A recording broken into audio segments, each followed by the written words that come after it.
తమిళనాడు రాజకీయాలు ఇప్పుడు Thalapathy Vijay super star విజయ్గా మారిపోయాయి. ఇక రజనీకాంత్ రాజకీయాల్లోకి రావాలని ప్రయత్నిస్తున్నప్పుడు డీఎంకే బెదిరించిందని టీవీకే ప్రధాన కార్యదర్శి ఆధవ్ అర్జున్ అన్నారు. ఇక డీఎంకేను ఇరుకున పెట్టే ప్రయత్నంలో రజనీకాంత్ను వివాదంలోకి లాగారు. దీంతో సూపర్ స్టార్ రంగంలోకి దిగారు. టీవీకే ప్రకటనపై తీవ్రంగా స్పందించారు. అంతేకాకుండా లేఖను సైతం విడుదల చేశారు. తాను ఎవరికి భయపడలేదని, అన్నిటికీ కాలమే సమాధానం చెబుతుందని తెలియజేశారు.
రైట్, మిడ్ డే బ్రేకింగ్ చూస్తున్నాం. తమిళనాడు రాజకీయాలు ఇప్పుడు తలపతి విజయ్ అలాగే సూపర్ స్టార్ రజనీకాంత్గా మారిపోయాయి. రజనీకాంత్ రాజకీయాల్లోకి రావాలని ప్రయత్నించినప్పుడు డీఎంకే బెదిరించిందని టీవీకే ప్రధాన కార్యదర్శి ఆధవ్ అర్జున్ అన్నారు. ఇక డీఎంకేను ఇరుకున పెట్టే ప్రయత్నంలో రజనీకాంత్ను వివాదంలోకి లాగారు. దీంతో సూపర్ స్టార్ రంగంలోకి దిగారు. టీవీకే ప్రకటనపై తీవ్రంగా స్పందించారు ఆయన. అంతేకాకుండా లేఖను సైతం విడుదల చేశారు రజనీకాంత్.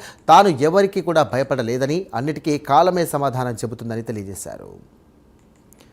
ఇదే అంశానికి సంబంధించి మరిన్ని డీటెయిల్స్ అందించడానికి మా ఇన్పుట్ ఎడిటర్ నరసింహరావు ఫోన్ ద్వారా సిద్ధంగా ఉన్నారు. చెప్పండి నరసింహరావు గారు. తమిళనాడు ఎన్నికలు సమీపిస్తున్న వేళ ఖచ్చితంగా సినీ రంగానికి సంబంధించిన ప్రముఖుల మధ్య మాటల యుద్ధం జరగడం అనేది కామన్ గా ఉంటుంది. ఎందుకంటే తమిళనాడు రాజకీయాల్లో సినిమా స్టార్స్ ని, తర్వాత పొలిటీషియన్స్ ని వేరు చేయలేము. అది ఎంజీఆర్ నుంచి మొన్న జయలలిత వరకు ప్రతి ఒక్కరు కూడా ఆ రకమైన ఉండే పరిస్థితి కనిపిస్తుంది. తాజాగా టీవీకే విజయ్ పార్టీకి సంబంధించిన టీవీకే పార్టీకి సంబంధించిన ఒక నేత అర్జున్ అనే ఒక కీలక నేత కొన్ని కామెంట్స్ చేశారు రజనీకాంత్ ను ఉద్దేశించి. రజనీకాంత్ రాజకీయాల నుంచి దూరం కావడానికి అప్పుడు డిఎంకే పార్టీ అతని పైన ఒత్తిడి తీసుకొచ్చింది. అందుకోసమే అతను రాజకీయాల నుంచి దూరం అయ్యాడు. భయస్థుడు అనే రీతిలో, రజనీకాంత్ భయస్థుడు అనే రీతిలో అతను కామెంట్స్ చేయడంపై రజనీకాంత్ స్పందించారు. దీనికి సంబంధించిన ఒక ప్రకటన కూడా ఆయన విడుదల చేశారు. నేను ఎవరికి భయపడే రాజకీయాలకు దూరం కాలేదు. నేను సొంతంగా అన్ని అంశాలను పరిశీలించిన తర్వాతే తాను నిర్ణయం తీసుకున్నాను తప్ప నేను ఎవరికి భయపడను.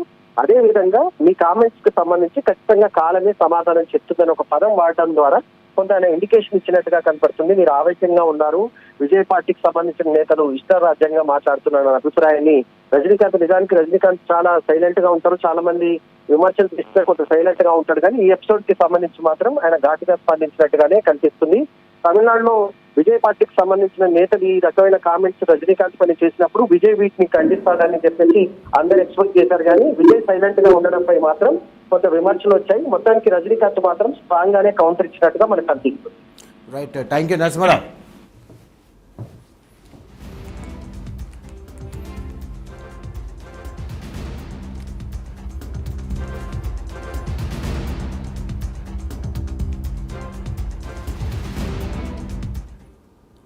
రైట్, మిడ్ డే బ్రేకింగ్ చూస్తున్నాం. తమిళనాడు రాజకీయాలు ఇప్పుడు తలపతి విజయ్ సూపర్ స్టార్ రజనీకాంత్గా మారిపోయాయి. దీనికి సంబంధించి కూడా అప్డేట్ అందుతోంది.